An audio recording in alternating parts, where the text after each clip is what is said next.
U.S. intelligence officials say Russia is once again interfering in the presidential election. In a classified briefing last week, lawmakers were told Russia is helping President Trump's re-election campaign, and Senator Bernie Sanders acknowledged he was briefed last month about Russian efforts to boost his candidacy. Sanders condemned Russia on Friday, calling Russian President Vladimir Putin a thug and telling him to stay out of U.S. politics. Meanwhile, at a campaign rally in Las Vegas, President Trump minimized the intelligence findings and instead pointed the finger at Democrats. They said today that Putin wants to be sure that Trump gets elected. Here we go again. Here we go again. Sanders also suggested the revelations were politically motivated. He is leading in the polls ahead of today's Nevada caucuses. The U.S. Intelligence Committee has previously concluded that Russia interfered on President Trump's behalf in the 2016 election. For more on that, we're joined by CBS News Justice and Homeland Security correspondent Jeff Pegues, who also authored the book Compromise: How Russia Compromised America's Democracy. Jeff is in our Washington bureau this morning. Mr. Pegues, good morning. What are the main goals of the Russians now? Is it bigger than favoring one specific candidate?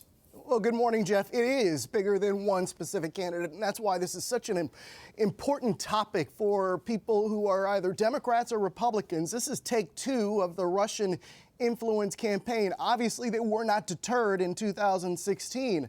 And so what we're hearing is that U.S. intelligence officials have briefed both members of Congress and the White House.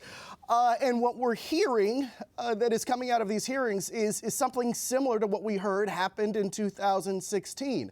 And so for law enforcement officials, it's important that they get the message out, and that's what we've been seeing over the last several weeks, really over the last couple of years. The question is, have they done enough to deter the Russians from trying to influence the election process more? The good thing in this case is that U.S. intelligence officials are seeing these signs early. In 2016, that didn't happen.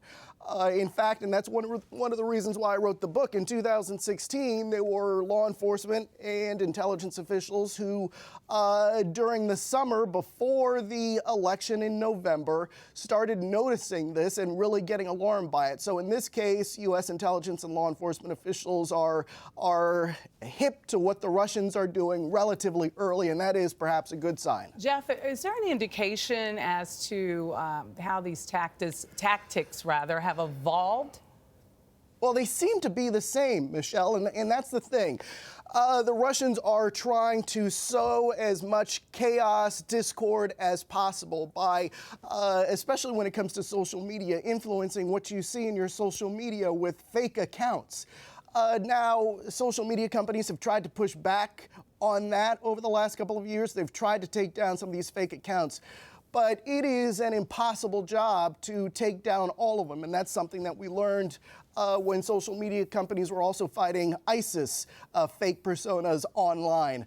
And so it is a major task to stop these influence campaigns, especially when you live in a country with cell phones. Everybody has cell phones in this country, and that's why we have become such targets for foreign adversaries intent on influencing what we see, what we hear, what we think, which, in my opinion, and this is something that I talk about in the book, is something that can ultimately lead to how you vote.